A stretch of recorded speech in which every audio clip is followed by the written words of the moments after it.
Affaire Vincent Cerruti, 6 mois de prison avec sursis, la fin du silence. L'affaire Vincent Cerruti, le verdict de la honte et le poids des larmes brisées. Le silence était de plomb ce mercredi 4 février dans les couloirs du tribunal correctionnel de Paris. Pour Vincent Cerruti, l'ancien enfant chéri du paysage audiovisuel français, ex-animateur vedette de Danse avec les stars, l'heure n'est plus au projecteur et aux applaudissements, mais à la confrontation brutale avec la réalité judiciaire. Reconnu coupable d'agression sexuelle, l'homme de 44 ans a été condamné à une peine de 8 mois de prison avec sursis, un verdict d'une sévérité inattendue, dépassant même les réquisitions du procureur, et qui marque la fin d'une ère où l'on pouvait, sous couvert d'humour, piétiner l'intégrité d'autrui. Les faits, qui se sont déroulés entre novembre 2015 et février 2016 dans les locaux de Chéri FM, dessinent le portrait d'un quotidien de bureau devenu un terrain de chasse pour les humiliations gratuites. Vincent Cerruti était accusé d'avoir mordu les fesses d'une collègue à 2 reprises. Lors de l'audience de décembre dernier, l'animateur n'avait pas nié la matérialité des faits, mais s'était enferré dans une ligne de défense qui a,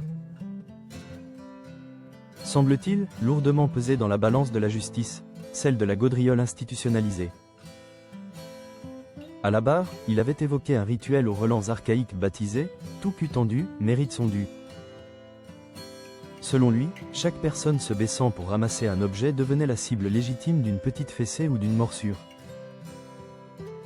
C'était bon enfant, avait-il martelé, tentant de vider l'acte de toute connotation sexuelle pour le ramener à une simple immaturité. Mais ce déni de la dimension sexuelle de l'anatomie d'autrui a été balayé par le tribunal, en plaidant le ridicule plutôt que la malveillance. Vincent Cerruti a surtout révélé une incapacité flagrante à comprendre la notion de consentement. Face à la rhétorique du « je potache », la justice a choisi d'écouter la souffrance d'une femme. Caroline Barel, ancienne standardiste chez Énergie, a livré un témoignage qui a glacé l'auditoire. Loin des rires de studio, elle a décrit le traumatisme d'une agression physique sur son lieu de travail. « Moi, je n'avais pas envie qu'on me morde les fesses », a-t-elle déclaré avec une simplicité désarmante, rappelant que son refus avait été signifié dès le début de son contrat. L'impact de cette affaire est, pour elle, irréversible. En larmes, elle a raconté comment ce harcèlement et cette agression l'ont poussée à abandonner son rêve de faire carrière à la radio. Aujourd'hui vendeuse dans le prêt-à-porter, sa trajectoire est le témoin silencieux des vies que l'on brise, pour Sam User. Son combat judiciaire n'a d'ailleurs débuté qu'après l'échec d'une enquête interne au sein du groupe Énergie, soulignant une fois de plus la difficulté pour les victimes de se faire entendre au sein des grandes structures médiatiques. Le tribunal a tranché, 8 mois avec sursis, là où le procureur n'en demandait que 6. C'est un signal fort envoyé aux auteurs de violences sexistes et sexuelles en milieu professionnel. La peine d'amende de 10 000 € initialement requise semble presque dérisoire face à la portée symbolique de cette condamnation pour agression sexuelle. La réponse de la défense ne s'est pas fait attendre. Mais Antoine Vey, avocat de Vincent Cerruti, a annoncé interjeter appel dans la foulée du délibéré.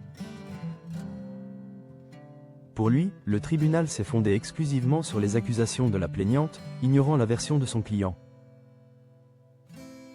Vincent Cerruti n'a jamais agressé sexuellement quiconque, a-t-il affirmé avec force, promettant d'établir la vérité lors du second procès et dénonçant un climat de ressentiment. Le 4 février 2026 restera une date charnière dans la carrière de Vincent Cerruti, dont l'image publique est désormais durablement ternie. Alors que la défense se prépare pour le combat de l'appel, l'affaire continue d'alimenter le débat nécessaire sur la culture du harcèlement dans les médias. Pour Caroline Barel et tant d'autres, ce verdict est une première étape vers la reconnaissance d'un statut de victime trop longtemps nié par le rire gras et la camaraderie de façade. La justice a rappelé une vérité fondamentale. Le corps d'une femme n'est jamais un terrain de jeu.